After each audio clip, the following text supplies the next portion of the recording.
Jacques Seymour reçoit François Asselineau, président de l'UPR, l'Union populaire républicaine, et tête de liste en Île-de-France pour l'UPR, justement. Bonjour François Asselineau. Bonjour. Et merci d'être avec nous. On va formuler peut-être des vœux pour l'Île-de-France. Vous avez vous-même un agenda qui s'accélère ces dernières semaines, puisque vous êtes désormais candidat. Vous vous êtes dit, le temps est venu pour moi, et vous vous êtes dit, je suis prêt? Oui, enfin, j'avais déjà été candidat tête de liste aux élections européennes en Île-de-France il y a 1 an et demi. Donc ce n'est pas la première fois, c'est la deuxième. En revanche, ce qui est notable, c'est que nous sommes, l'UPR présente des têtes de liste dans 13 régions, dans toutes les régions de France métropolitaine, sauf la Corse, plus à l'île de la Réunion. Et ça, c'est un vrai tour de force. Nous avons d'ailleurs reçu le candidat réunionnais. Voilà, parce que ça veut dire que nous allons avoir 1969 candidates et candidats. Alors, vous savez que les listes sont déposées à partir d'aujourd'hui même. J'ai d'ailleurs le plaisir de vous annoncer en direct que nous avons déjà 3 listes qui ont été déposées et enregistrées en préfecture, à l'île de la Réunion, dans la région Pays de la Loire et dans la région Centre-Val de Loire. Et puis les autres vont être déposées dans la journée ou dans la journée de demain. C'est d'ailleurs pas si facile que ça, parce que en réalité, il faut être très très vigilant sur les noms, les accents, parce que tout est fait en réalité, sans entrer dans les détails, pour que les mouvements politiques qui ne sont pas très très puissants et les pires difficultés pour déposer les listes en temps et en heure. Et voilà. ça a été votre cas? On a eu quelques difficultés de dernière minute parce que quand, par exemple, il faut avoir 225 noms en Île-de-France, ça n'est pas si facile que ça parce qu'il faut remplir des formulaires CERFA, il faut aller chercher des attestations d'inscription sur les listes électorales. Et attention, il faut que ça soit bien signé et non pas seulement un coup de tampon de la mairie. Donc si les gens l'ont fait et puis que ça n'est pas signé, il faut y retourner. Et puis il fallait que ça soit plus récent que le 12 octobre. Enfin, toutes ces règles qui ont été installées par le gouvernement visent en fait à essayer de faire tomber dans le piège les mouvements politiques. Enfin, j'ai le plaisir de vous annoncer que nous, notre liste, on va la déposer en Île-de-France et que nous avons non seulement 225 noms, mais on a beaucoup de noms en plus en réserve au cas où il y en aurait tel ou tel qui poserait une difficulté aux yeux de la préfecture, mais je pense que ça ne sera pas le cas. Ça, en tout cas, vous combattez, vous n'êtes adoubé par personne. Alors nous sommes adoubés par personne, nous sommes d'ailleurs l'un des rares mouvements politiques en France capable de présenter autant de candidats. Je vous signale par exemple que les Républicains font alliance ou ne font pas alliance. On se croirait dans une comédie de La Biche ou de Feydeau. C'est Je t'aime moi non plus. Alors dans certaines régions, il y a une alliance les Républicains avec le MoDem et l'UDI. Et puis dans d'autres, chacun fait lit à part. Et puis dans une troisième, il y en a 2 contre 1. Donc ça veut dire quoi? Ça veut dire que tout ça, ce sont des alliances de circonstances. Et c'est exactement pareil à gauche, avec le Front de gauche de temps en temps, avec le PCF, enfin bref. L'écologie des Verts. L'écologie des Verts, tout ça, c'est un peu, voilà. En fait, on a affaire à des syndicats de placement. Les grands partis politiques sont des syndicats de placement de type, excusez-moi cet adjectif un peu désagréable, mais de type un peu mafieux, c'est-à-dire qu'on se répartit les places.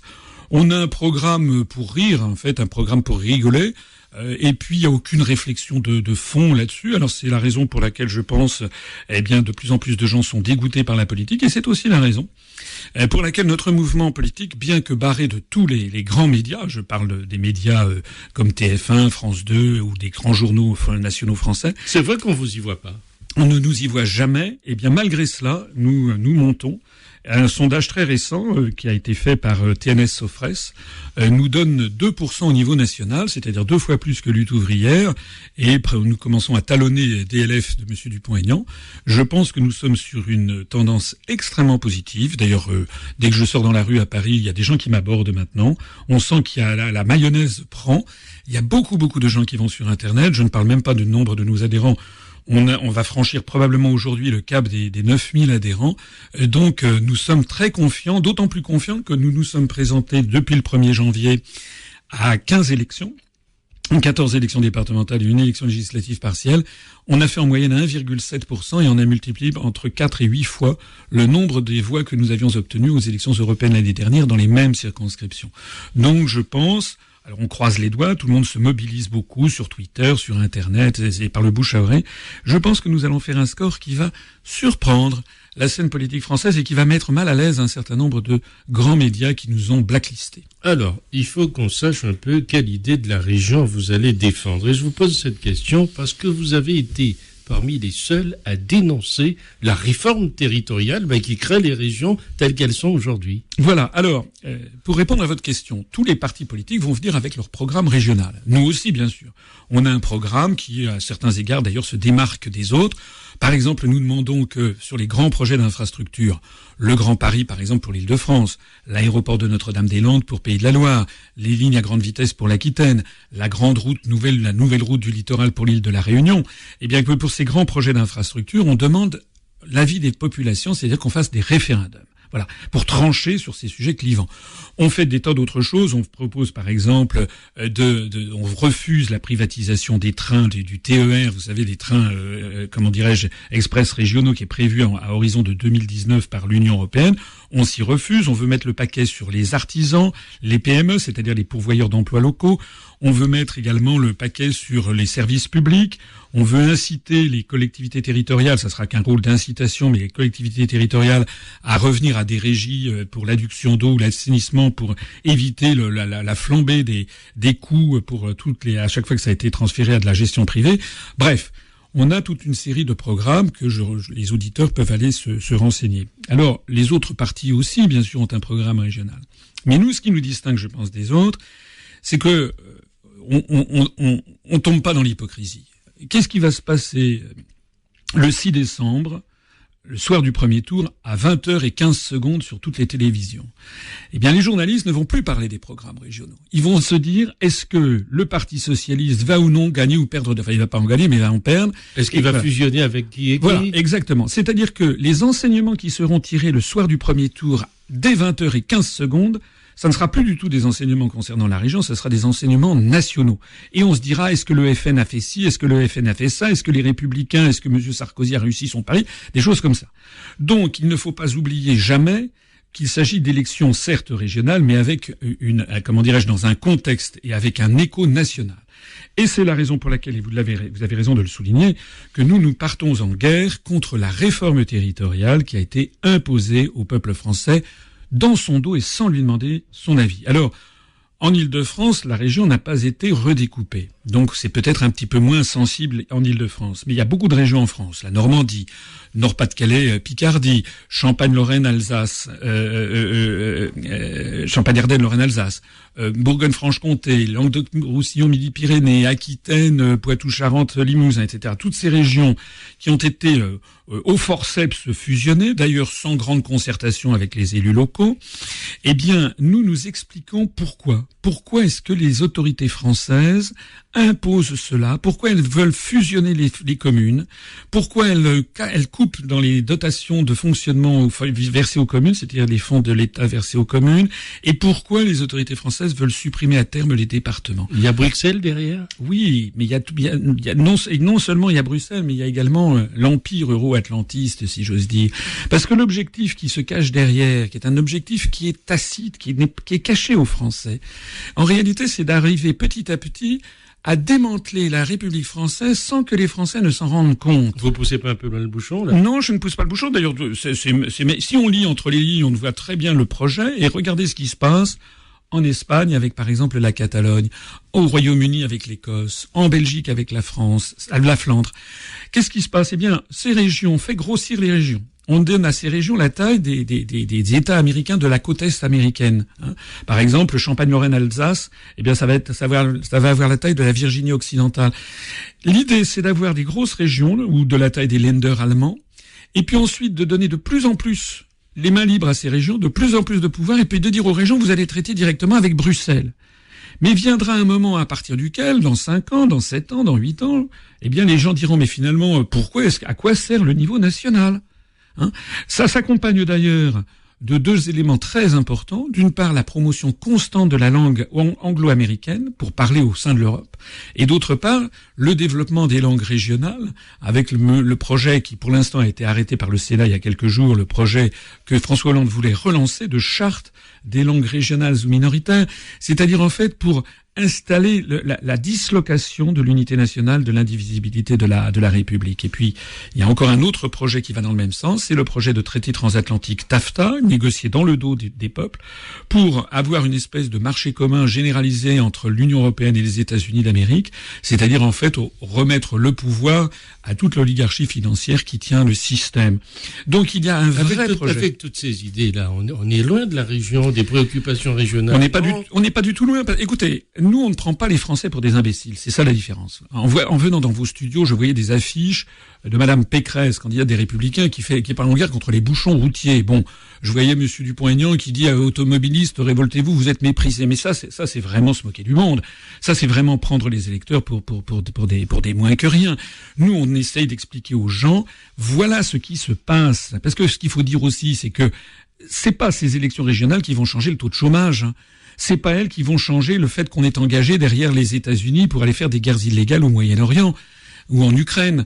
Toutes ces grandes données, que ce soit l'économie, le social, la destruction des acquis sociaux, etc., ça se règle au niveau national et c'est sous les contraintes des traités européens, c'est sous les contraintes également de l'euro et de la Banque centrale européenne. Donc nous, ce que l'on dit, c'est que bien sûr, on a un programme régional, mais c'est un programme qui, par nature, est forcément de second ordre. Aucun parti politique ne peut, avec le pouvoir dévolu aux régions, redresser la courbe de l'emploi, ni non plus mettre un terme aux délocalisations. Eh ben nous, on explique tout ça aux Français. On leur dit, c'est le moment que vous compreniez bien ce qui se passe, et c'est le moment que vous compreniez bien, parce que notre campagne, c'est une campagne nationale qui s'adresse pas uniquement à l'Île-de-France, je le rappelle. Il y a beaucoup de gens dans les régions qui se disent, mais pourquoi on a fusionné comme ça avec d'autres régions? Et on leur dit, voilà, ce qui se cache derrière, c'est que on ne veut pas vous le dire, mais l'oligarchie qui tient le système a prévu l'explosion des États-nations. C'est en cours déjà en Espagne, c'est en cours au Royaume-Uni, c'est en cours en Belgique. C'est ce qui nous attend si on n'y met pas le holà. Donc vous, du PR, vous voulez, c'est un moyen, ce scrutin, de réécrire une page blanche, j'allais dire, de la politique régionale, de balayer peut-être les conservatismes, d'avoir des politiques innovantes? Oui, c'est aussi un moyen d'ailleurs de faire un peu le ménage. Ce que l'on a prévu, si nous sommes élus, c'est de commencer par faire un grand audit financier, et puis de tailler dans le vif, parce que c'est classique, ça, faire un audit. Oui, mais nous, on a un avantage, si vous voulez, c'est que nous sommes des gens neufs. On n'est pas perclus par des vieux barons qui ont des quantités de mandats électifs. Donc vous arrivez avec des idées de renaissance. Oui, des idées et puis de nettoyage, si vous voulez. Par exemple, c'est pas normal que dans toutes les régions, vous ayez des quantités de conseillers régionaux. Nous, on propose de diviser par 2 le nombre de conseillers régionaux. On propose un grand coup de balai sur les voyages d'affaires, les voyages vous comprenez, les voyages d'études, les cabinets pléthoriques, les voitures de fonction, etc. La France, les gens s'appauvrissent à toute allure en ce moment. Eh ben, il faut donner l'exemple. Et en donnant l'exemple, ça commence par ça. D'ailleurs, nous, on donne l'exemple nous-mêmes, parce que pour notre campagne électorale, eh bien, nous ne pouvons compter que sur nous-mêmes. Nous n'avons pas d'argent qui nous soit versé par qui que ce soit, sauf par nos adhérents et nos sympathisants. En gros, vous dites aux élus, arrêtez de vous éclater, quoi. Voilà, parce que ça suffit, ces gens qui sont là, toujours l'austérité, c'est pour les autres, et puis les élus ou les gens qui sont à Bruxelles vivent comme des nababs, ça suffit. Oui. En même temps, tout ça, ça va être un exercice difficile pour vous, parce qu'il y aura une gouvernance à imaginer demain si vous arrivez au haut de l'échelle. Écoutez, je ne suis pas sûr que l'on va présider beaucoup de régions. Oui. Je pense que si les tendances sont actuellement continuent comme ça, je pense qu'on va faire un score qui va surprendre, et je n'exclus pas qu'on puisse avoir ici ou là des conseillers régionaux. Tout est possible. De là à présider une région, ça serait vraiment, alors là, un coup de tonnerre extraordinaire. En attendant, nous sommes très clairs sur les alliances que nous ferons et celles que nous ne ferons pas. On l'a déjà dit 50 fois. Et celles que vous ne ferez pas. Nous ne ferons pas d'alliance avec des mouvements politiques qui refuseraient les grands principes sur lesquels nous sommes créés. C'est-à-dire que nous ne ferons d'alliance qu'avec un parti politique qui annoncera noir sur blanc, sans jamais en varier, la proposition faite aux Français qu'ils récupèrent leur souveraineté nationale, c'est-à-dire qu'ils sortent de l'Union, que nous sortions collectivement de l'Union européenne et de l'euro par l'article 50 du traité de l'Union européenne, et que nous sortions de l'OTAN par l'article 13 du traité de l'Atlantique Nord. Quand on dit ça, il n'y a déjà plus personne sur la scène politique. Alors, mais qu'est-ce que vous voulez ? Même pas le FN ? Mais non, ça vous l'avez déjà bien compris. Le FN maintenant, le FN passe tout le temps sur toutes les radios, toutes les télés. J'ai même vu que le journal Libération a consacré un double page assez sympathique d'ailleurs à Monsieur Vallerand de Saint-Just, le candidat du FN pour l'Île-de-France, qui, soit dit en passant, est mis en examen pour détournement de fonds publics. Et d'ailleurs, le numéro 3, Monsieur Alex Lousteau, est également mis en examen. Vous parlez d'un sacré parti. Le Front National, je le dis et je le répète, ne propose absolument pas de sortir de l'Union européenne par l'article 50, et encore moins de sortir de l'OTAN. C'est d'ailleurs la raison pour laquelle Madame Le Pen a été reçue en grande pompe à New York il y a quelques mois, et que les Américains l'ont sacrée une des 10 personnes les plus influentes du monde. Laissez-moi rigoler. Oui, la région pour vous, c'est une première marche. Bien, oui, encore une fois, on a eu déjà des premières marches, on a eu les européennes, on a eu. Oui, mais là, vous mesurez toute l'importance de ce. Oui, et c'est bien entendu, parce que je pense, et je le dis en conscience, je pense que notre stratégie marche très très bien. Il y a une véritable mobilisation de beaucoup de gens à travers toute la France qui sont outrés d'ailleurs que, compte tenu de la qualité des analyses que nous formulons, nous soyons blacklistés de tous les grands médias. Donc il y a énormément de gens qui se mobilisent. Il y a même des journalistes dans certains grands médias qui nous font passer leur signe d'amitié. Moi, je vois aussi les renseignements généraux qui m'ont fait savoir qu'effectivement nous sommes actuellement sur une forte croissance. Donc nous, c'est évidemment une marche importante, et bien entendu, on prépare 2017. Oui, croissance que vous exposez, j'allais dire presque quotidiennement, avec le petit compteur que vous mettez sur Facebook et qui se dit voilà, aujourd'hui nous sommes temps. Voilà, nous allons, je pense, dans la journée ou demain, pas franchir le cap des 9000 adhérents, ce qui évidemment n'est pas colossal par rapport à d'autres grands partis, mais ce qui est quand même beaucoup, parce que c'est 2 fois au moins le nombre d'adhérents élevé. Et puis il y a aussi quelque chose, c'est que c'est pas les mêmes adhérents que chez certains grands partis comme les Républicains ou le PS ou le PCF. Pourquoi?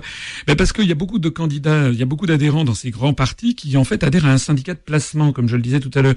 Par exemple, dans les banlieues, beaucoup d'auditeurs savent certainement que pour avoir un HLM, il y a certaines municipalités, si on a la carte des Républicains, ou si on a la carte du PS, ou si on a la carte du PCF, ça favorise l'octroi d'un HLM. Voilà.